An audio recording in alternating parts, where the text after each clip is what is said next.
Okay, alright, so today we're talking about how you can make... Okay, so today we're talking about how to make future pop or future bass super saws.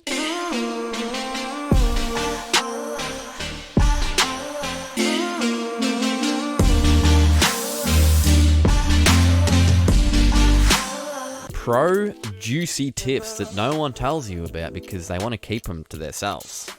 I'm going to share these tips with you today. So if you like this video, smash that like button, hit the subscribe button, and if you don't like this video, you can go and get Alrighty then, you beautiful people, let's dive straight into it.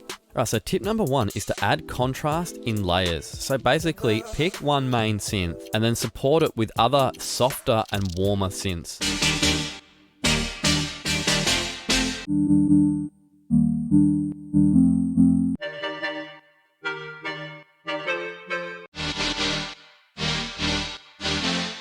Now this creates a nice contrast between the sounds.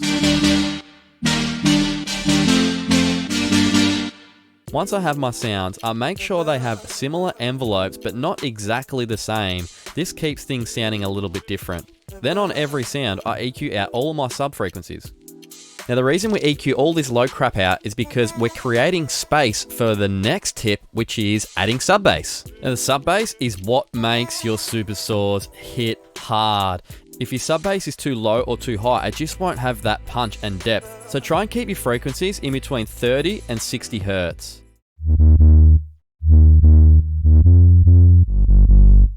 You can tell what range you're in by the tallest peak on your spectrum. So the sub-bass is the low frequencies, but we need to add something on the top too. So that takes us to tip number, what are you up to? 3, which is adding white noise.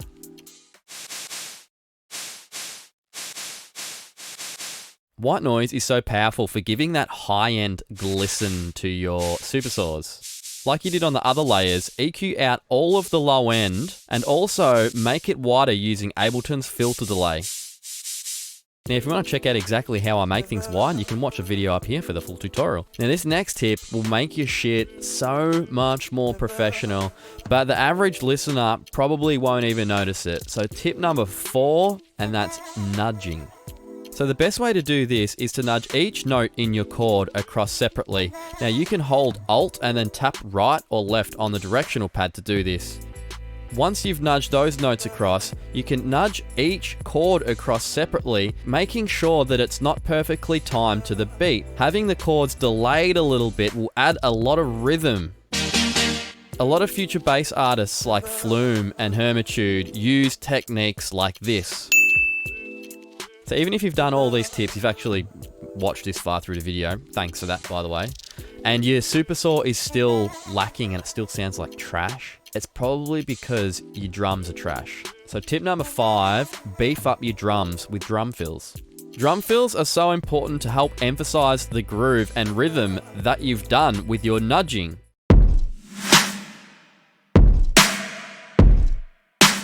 Using reverse snares and reverse kicks and reverse tom rolls are a great way to help this.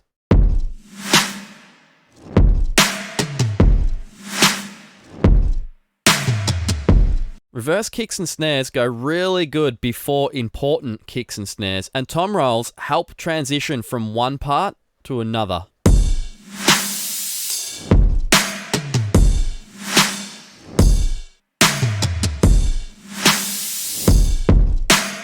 So this tutorial is like pretty quick. It doesn't fill in everything. There's a whole bunch of other stuff that I've done to all of these sounds. I've done compression, distortion and saturation, side chaining, gated reverb, automations, filter automations, all that sort of stuff. If you guys want more info on those topics, leave a comment below. Let me know what you want me to teach you and I'll get to it on one of my future videos.